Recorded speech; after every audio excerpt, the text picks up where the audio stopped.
Assalamualaikum warahmatullahi wabarakatuh. Bertemu lagi dengan saya Wari di Dapur Wari.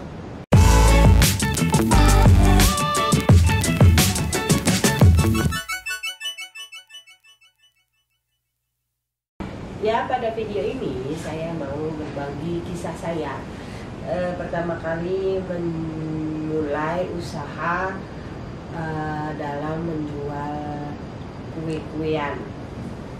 Jadi mungkin nanti kisah saya bisa berguna untuk teman-teman. Bagaimana teman-teman mau memulai usaha di bidang kuliner khususnya kue ini.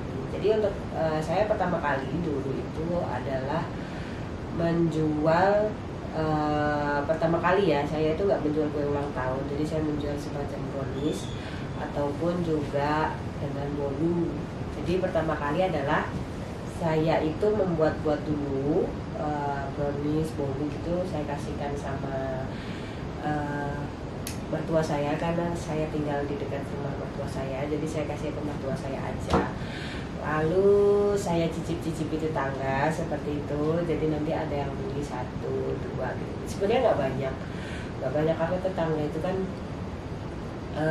termasuknya tetangga saya itu nggak begitu minat dengan brownies gitu ya, jadi nggak begitu banyak yang beli. Kemudian setelah agak lama sih ya, berselangnya sekitar setahun begitu, baru saya mencoba membuat kue ulang tahun. Pertama saya membuat kue ulang tahun untuk anak saya, kemudian suami saya, kemudian mertua saya, adik ipar saya, seperti itu.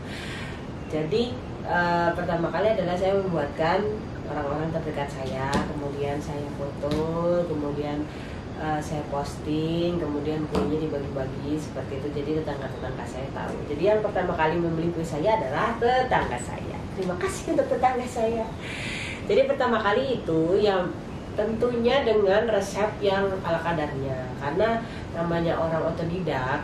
Sebenarnya itu nggak ada orang otodidak langsung mendapatkan, kalau menurut saya nggak ada orang otodidak langsung mendapatkan resep yang langsung wow gitu, langsung menjadi enak banget gitu. Kalau menurut saya zaman dulu ya resep saya seperti itu dengan bahan yang seadanya, karena dulu juga modalnya belum ada begitu banyak. Jadi saya pun masih pakai ya dengan bubuk coklat yang saya tahu itu udah enak, dan ternyata masih ada yang lebih enak lagi seperti itu. Jadi pertama kali saya memakai bubuk coklat yang harganya itu murah. Kemudian tapi nggak tahu kenapa orang-orang bilang enak, mungkin karena mereka mau membesarkan hati saya apa seperti apa, saya kurang tahu. Jadi dulu saya juga merasa itu sangat enak dengan buttercream yang sangat ekonomis, yang cuma beli, pertama itu saya beli jadi, kemudian akhirnya saya mencoba membuat sendiri dengan resep cuma mentega putih dengan air gula. Itu menurut saya dulu itu udah super nggak enak. Ternyata itu masih kalah jauh ya dengan resep-resep buttercream yang terus berkembang sampai saat ini. Jadi pertama kali saya membuat base cake itu bolu, kemudian brownies dengan resep ala kadarnya, dan ya tentunya ada sedikit-sedikit masukan-masukan seperti mungkin bolu saya kok kering, kalau dipotong ambrol, brownies saya dipotong ambrol, kenapa brownies saya seperti ini, seperti itu.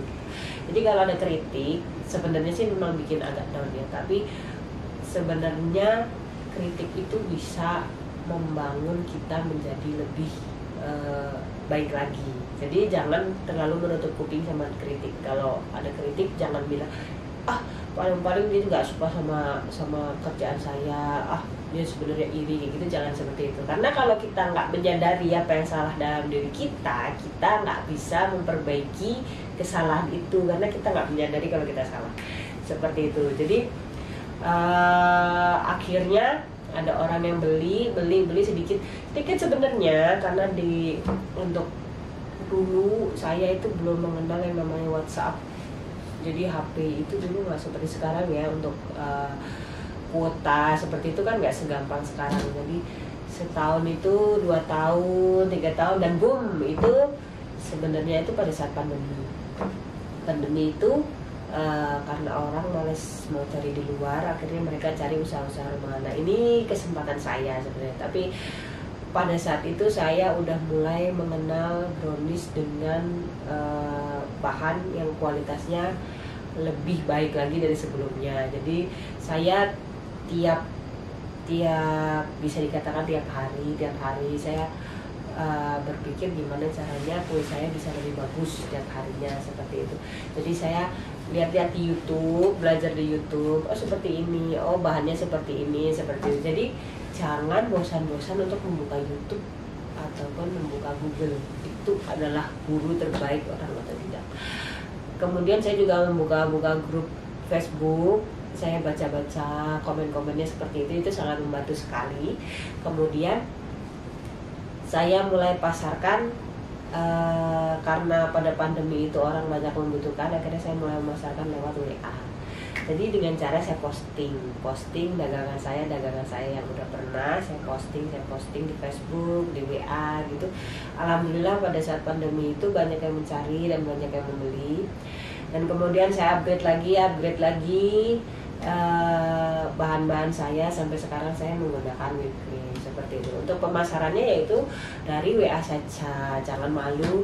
Kalau misalnya teman-teman itu baru membuat 1-2 kue, nggak apa-apa, tiap hari ya yang diposting ini kue yang satu ini, besok kue yang ini lagi, besok lagi kue ini. Karena orang itu belum tentu melihat postingan teman-teman pada hari itu, jadi kemungkinan besoknya dia baru lihat. Jadi kalau besoknya teman-teman sudah cut, nggak memposting apa-apa, mereka nggak bakal tahu kalau teman-teman itu jualan. Kayak misalnya teman-teman juga bisa bikin kue tiap hari, bikin kue brownies untuk dimakan, kue bolu untuk dimakan. Teman-teman posting aja, ini yang mau bisa, ini rasanya enak nih, yang mau bisa langsung WA seperti itu. Di Facebook juga bisa, di WA juga bisa. Yang penting rajin-rajin posting. Karena untuk sekarang pun alhamdulillah dengan pesanan saya yang tiap hari alhamdulillah ada. Kalau saya nggak posting sehari gitu, itu kerasa banget pesanannya itu yang masuk seperti apa dengan saya posting yang rajin tiap hari seperti apa. Jadi teman-teman nggak usah malu.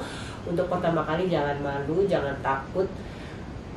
Nanti kalau orang ngerasain nggak enak gimana? Nggak apa-apa kalau orang ngerasain nggak enak. Tandanya teman-teman harus mencoba untuk menjadi lebih enak lagi. Nah, jadi sebenarnya ini adalah motivasi aja dari saya untuk teman-teman yang mungkin masih merasa takut, masih merasa malu untuk mulai mencoba berjualan. Jangan merasa takut, jangan merasa malu. Teman-teman harus berani posting. Nanti posting hari ini belum ada yang nyantol, nggak apa-apa. Posting hari ini nggak ada yang nyantol, sampai tiap hari loh, itu dalam setahun insya Allah nanti pasti akan ada yang pesan seperti itu. Dan teman-teman jangan malas-malas untuk menyimpan nomor telepon orang. Jadi kalau misalnya orang nanya kue, walaupun dia nggak beli, teman-teman tanya ini dari siapa, di mana, nanti disimpan. Karena nanti kalau disimpan di WA, dia bisa melihat postingan teman-teman juga. Seperti itu. Jangan teman-teman itu jangan menutup diri juga di Facebook. Jadi di Facebook itu kan banyak tuh, khususnya untuk yang desanya besar gitu ya, teman-teman bisa mencari orang-orang yang di desanya teman-teman yang ada di Facebook. Teman-teman bisa cari, bisa tambahkan teman. Jangan malu-malu, jangan merasa gengsi untuk menambahkan teman di Facebook ataupun Instagram. Karena nanti kalau teman-teman posting, percuma nggak ada yang lihat kalau misalnya teman-teman nggak ada teman di Facebook. Seperti itu. Untuk WhatsApp juga seperti itu. Jadi semoga bermanfaat untuk teman-teman semua yang baru mau memulai usaha perkuliahan ini. Karena saya pun sendiri juga masih berusaha. Jadi mari kita sama-sama berusaha. Sampai jumpa. Terima kasih.